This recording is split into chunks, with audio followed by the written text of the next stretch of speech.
Okay,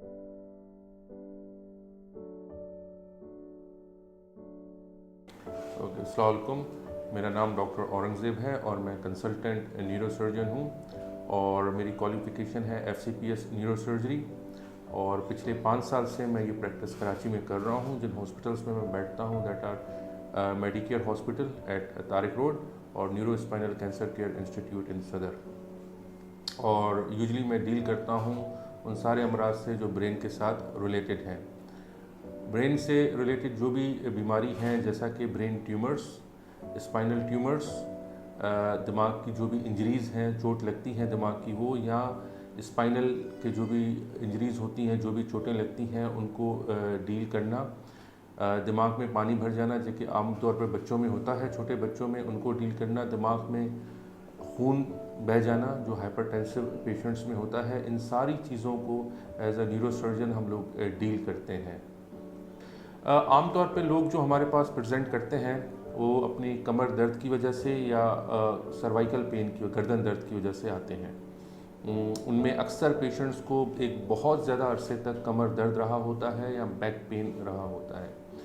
back pain most commonly या तो लोग कोई वेट उठाते हैं या उनको कोई ट्रॉमा होता है, कोई एक्सीडेंट होता है उसकी वजह से, या किसी भी डिजेनरेटिव डिजीज़ की वजह से बैक पेन रहता है। मोस्ट कॉमनली हम लोग दवाइयों से उनका ट्रीटमेंट करते हैं, मेडिकेशंस उनको देते हैं फॉर 6 to 8 वीक्स।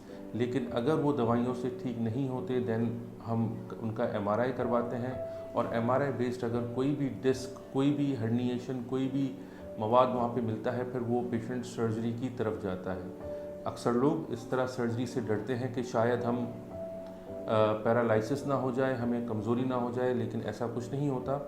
सर्जरी ना करने की वजह से उनकी टांग सुन हो जाती है और टांग की ताकत जाना शुरू हो जाती है, तो वो उल्टा पेशेंट को नुकसान पहुंचाते हैं। हाई ब्लड प्रेशर की वजह से स्ट्रोक बिल्कुल हो सकता है, उसको हम हेमोरेजिक स्ट्रोक कहते हैं।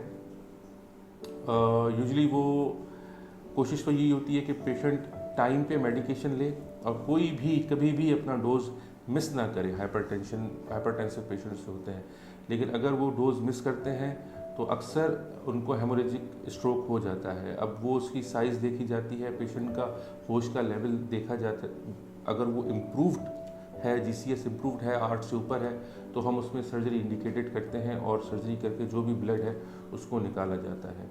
लेकिन ये काफ़ी क्रिटिकल सर्जरी होती है और कोशिश तो ये होती है कि इसको प्रिवेंट किया जाए और पेशेंट टाइम पे अपनी मेडिकेशन यूज़ करे। ओके, एपिलेप्सी एक बहुत ही ब्रॉड टर्म है। एपिलेप्सी कुछ लोगों को, बच्चों को बचपन से ही होती है, कुछ कंजेनाइटल इश्यूज़ की वजह से, वो तो खैर अब न्यूरोलॉजिस्ट ही डील करते हैं। लेकिन जो एपिलेप्सी का पोर्शन न्यूरोसर्जन के डोमेन में आता है, जो एपिलेप्सी ट्यूमर की वजह से होती हैं, ब्रेन ट्यूमर्स की वजह से, ब्रेन लीजन्स की वजह से होती हैं, उनको हम ज़्यादातर डील करते हैं।